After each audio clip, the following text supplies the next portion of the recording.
3 plus 3 which equals 6. 6 times 3 over 3. Okay, 6 times 3 which equals to 18 over 3.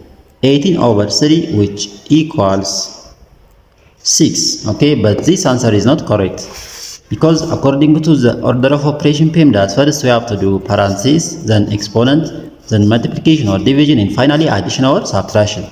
Remember that multiplication and division has equal priority. We have to work from left to right. The same is applies to addition and subtraction. Okay, so in this expression, the numerator there is one addition and one multiplication.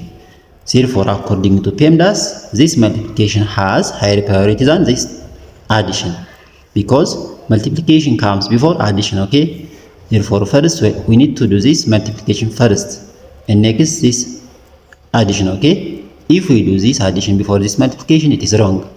Therefore 3 times 3 which equals 9. Okay, then 3 plus 9 over 3, then 3 plus 9 which equals to 12 over 3, 12 over 3 which equals 4. Okay, therefore the correct answer of this problem is equals to 4.